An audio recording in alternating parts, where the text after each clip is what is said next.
Esperen, esperen. Antes de que cierren este vídeo necesitan escuchar esto porque lo que voy a revelarles sobre Raúl Velasco va a cambiar completamente todo lo que creían saber sobre la televisión mexicana y sus ídolos. Y créanme cuando les digo que esta historia tiene secretos tan oscuros que durante décadas nadie se atrevió a hablar públicamente. Pero hoy, aquí y ahora, vamos a exponer toda la verdad sin filtros. Así que si aún no te has suscrito al canal, este es el momento perfecto para hacerlo. Dale like a este vídeo porque vamos a necesitar que esto llegue a la mayor cantidad de personas posible. Y por favor, quédense hasta el final porque la última revelación que voy a compartir con ustedes es tan impactante que literalmente les va a dejar sin palabras. Hablamos del hombre que durante más de 30 años controló el espectáculo mexicano con puño de hierro, Raúl Velasco, el presentador de Siempre en Domingo, el programa que todos veían los domingos en familia sin imaginar lo que realmente ocurría detrás de las cámaras. Porque este hombre no era simplemente un conductor carismático, era conocido como el Padrino, el hombre que podía hacer o destruir carreras con un simple chasquido de dedos, y las historias que circulan sobre él son escalofriantes. Artistas famosas que tuvieron que ceder a sus exigencias más oscuras para poder aparecer en su programa, cantantes que fueron humilladas en vivo cuando se negaban a sus peticiones, el poder absoluto que ejercía sobre las estrellas más grandes de América Latina. Y lo más perturbador es cómo durante años todos en la industria lo sabían pero nadie decía nada por miedo a las represalias. Hasta que finalmente la justicia divina llegó y Raúl Velasco pagó un precio muy alto por todos sus abusos. Pero los detalles de su caída son aún más sorprendentes de lo que imaginan. Así que respiren profundo porque vamos a sumergirnos en uno de los escándalos más grandes y silenciados de la televisión latinoamericana. Una historia de poder, abuso, manipulación y un final que nadie esperaba. Todo comienza en los años 70 cuando un hombre común se convirtió en el rey indiscutible del entretenimiento mexicano. Raúl Velasco nació el 24 de abril de 1933 en la Ciudad de México, en el humilde barrio de Tepito, creciendo en la pobreza y enfrentando una infancia difícil que marcaría para siempre su personalidad ambiciosa y despiadada. Comenzó su carrera en radio durante los años 50, trabajando como locutor y aprendiendo los secretos del mundo del espectáculo desde abajo. Hasta que en 1969 llegó su gran oportunidad cuando Televisa le ofreció conducir un nuevo programa dominical llamado Siempre en Domingo. Lo que nadie imaginaba es que este show se convertiría en el programa de variedades más importante de América Latina durante más de 30 años, transmitido ininterrumpidamente hasta 1998 y alcanzando audiencias de millones de televidentes cada semana. Velasco se transformó en una figura todopoderosa, el hombre que decidía quién triunfaba y quién desaparecía del panorama musical latinoamericano, convirtiendo su camerino en un lugar temido por las artistas y su programa en una plataforma obligatoria para cualquier cantante que quisiera ser famoso. Su influencia era tan grande que incluso estrellas internacionales como Julio Iglesias, José José y Juan Gabriel dependían de su aprobación para mantenerse relevantes en el mercado hispanohablante. El imperio de Siempre en Domingo, como un programa dominical, controló la música latina. Siempre en Domingo no era simplemente un programa de televisión, era la plataforma que todos los artistas necesitaban para alcanzar el estrellato en América Latina durante más de 3 décadas. Imaginen un mundo sin internet, sin redes sociales, sin YouTube, sin Spotify, un mundo donde la única manera de llegar a millones de personas al mismo tiempo era aparecer en la televisión, y en México, eso significaba aparecer en el programa de Raúl Velasco. Transmitido cada domingo desde el famoso Auditorio Nacional de la Ciudad de México, el show reunía religiosamente a más de 40 millones de familias frente al televisor en toda América Latina, convirtiéndose en un ritual dominical tan importante como la misa para muchas familias mexicanas. Raúl Velasco tenía el poder absoluto de decidir quién aparecía, cuántas veces lo hacía, durante cuánto tiempo y en qué horario, lo que significaba que literalmente podía impulsar una carrera hacia la estratosfera o hundirla completamente en el olvido con una sola decisión. Artistas emergentes literalmente rogaban de rodillas según varios testimonios, por una oportunidad de aparecer aunque fuera 30 segundos en el programa, porque esos 30 segundos podían significar la diferencia entre el éxito y el fracaso total.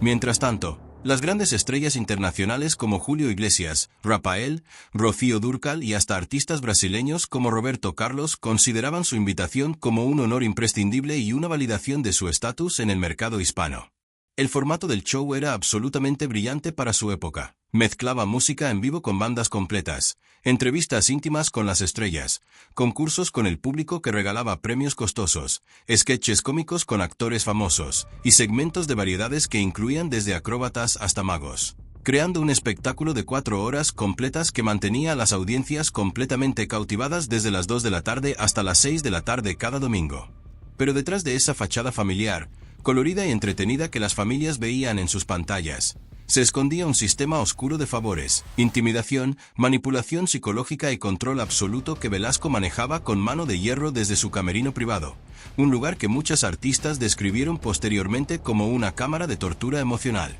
El programa se transmitía simultáneamente en 18 países latinoamericanos incluyendo Estados Unidos a través de la cadena Univisión, lo que convertía a Velasco en el hombre más poderoso del entretenimiento hispano en todo el continente americano, superando incluso a productores millonarios y ejecutivos de disqueras multinacionales como Sony, BMG y Warner Music. Su palabra era ley, su decisión era final, y su aprobación era la llave dorada que abría todas las puertas del éxito en la industria musical latina. 2. El Padrino. Testimonios explosivos de artistas sobre el abuso de poder y las exigencias oscuras. Con el paso de los años, especialmente después de su retiro forzoso en 1998 y finalmente después de su muerte en 2006, muchos artistas finalmente encontraron el valor, la fuerza y el respaldo necesario para hablar abiertamente sobre lo que realmente significaba trabajar con Raúl Velasco y lo que ocurría detrás de las cámaras del programa más visto de América Latina. La cantante y vedette mexicana Lin May fue una de las primeras en romper el silencio públicamente en entrevistas televisivas, revelando sin rodeos que Velasco tenía una fama bien ganada de exigir favores sexuales a cambio de tiempo en pantalla y promoción en el programa, especialmente a las artistas jóvenes, vulnerables y desconocidas que desesperadamente necesitaban exposición mediática para pagar sus rentas y alimentar a sus familias. La actriz y bailarina Wanda Seux, quien fue una de las vedettes más famosas de los años 70 y 80, confirmó estas acusaciones con detalles escalofriantes, describiendo un ambiente de acoso sistemático, organizado y calculado donde las mujeres eran tratadas como objetos intercambiables y descartables, y donde rechazar los avances de Velasco significaba no solo perder la oportunidad de aparecer en el programa sino ser incluida en una lista negra que compartía con otros productores. Incluso Paquita la del Barrio, la cantante conocida por su carácter extremadamente fuerte, indómito y su actitud desafiante contra el machismo mexicano, admitió públicamente haber tenido encuentros muy incómodos con el conductor que la hicieron sentir vulnerable, humillada y completamente desprotegida a pesar de su personalidad fuerte. Lucía Méndez, una de las actrices y cantantes más exitosas de México, reveló en una entrevista explosiva que Velasco la presionó constantemente durante años con insinuaciones, comentarios inapropiados e invitaciones a reuniones privadas, y que su firme negativa a ceder ante sus avances románticos y sexuales resultó en vetos temporales del programa que casi arruinan su carrera emergente justo cuando estaba despegando en la industria. El testimonio más desgarrador y conmovedor vino de Añel, la primera esposa del legendario cantante José José, quien declaró en un programa de televisión con lágrimas en los ojos que muchas cantantes jóvenes llegaban llorando desconsoladamente, con el maquillaje corrido y completamente destrozadas emocionalmente después de reunirse con Velasco en privado en su camerino. Pero ninguna se atrevía a denunciar formalmente ante las autoridades por el miedo paralizante de destruir sus carreras antes de siquiera comenzar y quedar marcadas como problemáticas en toda la industria. Olga Breskin, la famosa violinista y cantante, también compartió experiencias profundamente perturbadoras sobre cómo Velasco utilizaba su posición de poder para intimidar psicológicamente, manipular emocionalmente y ejercer control sobre las artistas más jóvenes del medio, creando un ambiente de terror donde todas sabían lo que podía pasar si entraban solas a su camerino. Incluso Irma Serrano, conocida como la Tigresa por su temperamento explosivo, admitió que tuvo que enfrentarse verbalmente a Velasco en varias ocasiones para establecer límites claros, algo que muy pocas mujeres se atrevían a hacer por miedo a las represalias profesionales que inevitablemente seguirían. 3. El sistema de vetos y castigos, como Velasco destruía carreras enteras por venganza personal. Raúl Velasco no solamente premiaba generosamente a quienes cumplían con sus exigencias personales y profesionales, también castigaba brutal, sistemática y públicamente a quienes osaban desafiarlo, contradecirlo o rechazarlo, convirtiéndose en un verdadero dictador totalitario del entretenimiento mexicano con poder de vida o muerte sobre las carreras artísticas. El caso más emblemático y documentado fue el del legendario José José, el príncipe de la canción y una de las voces más privilegiadas que ha dado América Latina, quien tras varios desacuerdos personales y profesionales con Velasco sobre cuestiones artísticas y creativas, fue prácticamente borrado del programa durante varios años cruciales de su carrera en los años 80. justo cuando necesitaba mayor exposición para competir internacionalmente. Gloria Trevi, la controvertida cantante que revolucionó la música pop mexicana en los años 90, antes de su propio escándalo legal, fue humillada públicamente y de manera intencional en el show cuando Velasco consideró que su música era vulgar, inapropiada y no merecía estar en su programa dominical familiar, llegando incluso al extremo de cortarle el micrófono en vivo durante una presentación mientras millones de personas observaban atónitas desde sus casas. Yuri, una de las cantantes más exitosas, vendedoras y queridas de los años 80 en todo el continente, reveló años después en entrevistas que después de rechazar categóricamente una invitación privada de Velasco a cenar a solas en un restaurante exclusivo, fue vetada completamente durante 6 meses del programa y tuvo que disculparse públicamente, humillándose frente a las cámaras para poder volver a aparecer y salvar su carrera que se estaba hundiendo sin la exposición semanal. Luis Miguel, incluso siendo una superestrella internacional, el cantante más exitoso de su generación y un ícono que vendía millones de discos en todo el mundo, tuvo roces constantes y peleas verbales acaloradas con el conductor porque el joven artista se negaba rotundamente a seguir sus indicaciones obsoletas al pie de la letra y exigía control creativo absoluto sobre sus presentaciones, su vestuario y su repertorio. El poder de Velasco era tan grande, tan absoluto y tan temido que un veto suyo significaba automáticamente que ninguna otra televisora en México, ni TV Azteca ni canales regionales, se atrevía a contratar al artista castigado por miedo a represalias, condenándolos al ostracismo mediático total y a pérdidas económicas millonarias en sus carreras que podían tardar años en recuperarse. Incluso Emmanuel, uno de los cantantes más queridos, respetados y exitosos del público mexicano, fue castigado con significativamente menos tiempo en pantalla y horarios menos favorables después de criticar abiertamente el formato anticuado y repetitivo del programa en una entrevista sincera con una revista de espectáculos de circulación nacional. Las historias de venganza personal de Velasco se volvieron legendarias, míticas y terroríficas en toda la industria del entretenimiento, creando un clima permanente de terror psicológico donde absolutamente nadie se atrevía a contradecirlo públicamente, cuestionar sus decisiones editoriales o rechazar sus invitaciones personales, sin enfrentar consecuencias devastadoras para sus carreras. 4. Las alianzas peligrosas, conexiones oscuras con el poder político y el crimen organizado.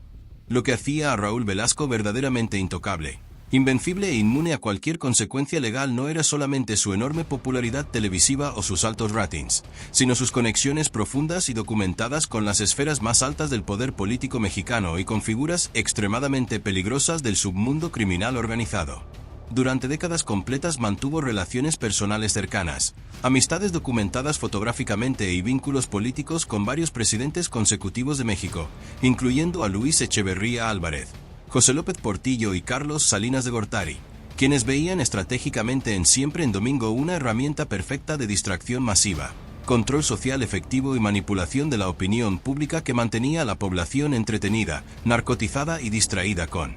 espectáculos coloridos mientras ellos manejaban libremente el país y tomaban decisiones políticas y económicas trascendentales. Velasco también era amigo personal íntimo y socio comercial de Emilio Azcárraga Milmo, el todopoderoso, temido y controversial dueño absoluto de Televisa, conocido en toda la industria como el Tigre por su temperamento feroz, quien le otorgó protección corporativa absoluta dentro de la empresa televisiva y defendió agresivamente su permanencia incluso cuando surgían quejas internas formales de productores y artistas sobre su comportamiento inapropiado. Pero las conexiones más perturbadoras, peligrosas y criminales eran precisamente con figuras directamente vinculadas al narcotráfico mexicano y al crimen organizado, según investigaciones periodísticas exhaustivas que surgieron años después de su muerte cuando los archivos comenzaron a abrirse. Se rumoreaba insistentemente en la industria que varios capós importantes de la droga, incluyendo figuras del Cártel de Guadalajara, financiaban generosamente apariciones costosas de sus cantantes favoritos de música regional en el programa a cambio de favores específicos. Blanqueo de imagen pública y legitimación social que nunca fueron completamente revelados ni investigados por las autoridades. El periodista de investigación Julio Scherer García, fundador de la revista Proceso, documentó meticulosamente en varios artículos cómo Velasco recibía regularmente regalos extremadamente costosos de origen claramente dudoso, incluyendo relojes suizos de lujo valorados en decenas de miles de dólares, automóviles deportivos importados de Europa, propiedades exclusivas en zonas residenciales de Cuernavaca y joyas para su esposa, y como su estilo de vida ostentoso excedía dramática y sospechosamente su salario oficial reportado de Televisa, sugiriendo fuertemente ingresos adicionales millonarios de fuentes cuestionables e ilegales que nunca fueron investigadas formalmente ni perseguidas por las autoridades mexicanas a pesar de las evidencias circunstanciales abrumadoras. 5. El principio del fin, escándalos públicos devastadores y la caída estrepitosa del imperio. A mediados de la década de los años 90, específicamente alrededor de 1995 y 1996, el imperio aparentemente indestructible de Raúl Velasco comenzó finalmente a resquebrajarse dramáticamente por múltiples frentes simultáneos que convergieron perfectamente en su declive inevitable y en el colapso de su reinado televisivo. Primero, la llegada disruptiva de la televisión por cable con canales como MTV Latino, la competencia de nuevas televisoras como TV Azteca que quebró el monopolio histórico de Televisa, y nuevos programas de competencia directa como Otro Rollo conducido por el irreverente Adal Ramones empezaron a fragmentar significativamente su audiencia antes completamente monopolizada, especialmente entre los jóvenes menores de 30 años que buscaban contenido más moderno, atrevido, irreverente y conectado con la cultura pop internacional. Segundo, una nueva generación de ejecutivos jóvenes y modernos en Televisa, formados en escuelas de negocios estadounidenses y con mentalidad corporativa contemporánea, consideraba abiertamente a Velasco un dinosaurio costoso, obsoleto y su programa un formato completamente anticuado, aburrido y predecible que ya no conectaba emocionalmente con el público joven que representaba el futuro demográfico y comercial de la televisión mexicana y el target publicitario más valioso. Tercero, y definitivamente más devastador para su reputación pública y su imagen cuidadosamente construida durante décadas, comenzaron a circular cada vez más testimonios anónimos pero detallados en revistas populares de espectáculos como TV Notas y TV y Novelas sobre su comportamiento inaceptable, abusivo y criminal con las artistas. Historias escandalosas que antes eran únicamente susurradas temerosas en privado en camerinos y estudios pero que ahora se publicaban abiertamente en portadas nacionales con circulaciones millonarias. El escándalo específico que más gravemente dañó su reputación pública fue precisamente cuando la famosa cantante Alejandra Guzmán, hija de dos leyendas del espectáculo mexicano, dio una entrevista absolutamente explosiva y sin censura a una revista de amplia circulación insinuando directamente que Velasco había acosado sexual y persistentemente a su madre, la legendaria e intocable actriz Silvia Pinal, décadas atrás durante los años 60 cuando ella era una de las estrellas más grandes, admiradas y poderosas del cine de oro mexicano. En 1998, después de casi 30 años exactos al aire ininterrumpidos y con más de 1.500 programas transmitidos, Televisa canceló abruptamente y sin previo aviso siempre en domingo en lo que muchos consideraron un despido disfrazado, alegando oficialmente renovación necesaria de programación y cambios inevitables en las preferencias del público televisivo. Pero los rumores internos insistentes y los chismes de pasillo hablaban claramente de quejas formales legales acumuladas de múltiples artistas que finalmente fueron escuchadas, tomadas en serio y procesadas por los nuevos directivos corporativos preocupados por demandas potenciales. Velasco intentó desesperadamente regresar a la televisión con programas especiales nostálgicos, proyectos nuevos en canales de cable de menor importancia y hasta producciones para Univisión en Estados Unidos, pero absolutamente ninguno tuvo éxito comercial ni de audiencia, y el hombre que alguna vez fue el rey indiscutible, el emperador absoluto de la televisión mexicana se encontró repentina, dolorosa e irreversiblemente irrelevante, olvidado y abandonado por la misma industria despiadada que había dominado con mano férrea durante 3 largas décadas de poder absoluto.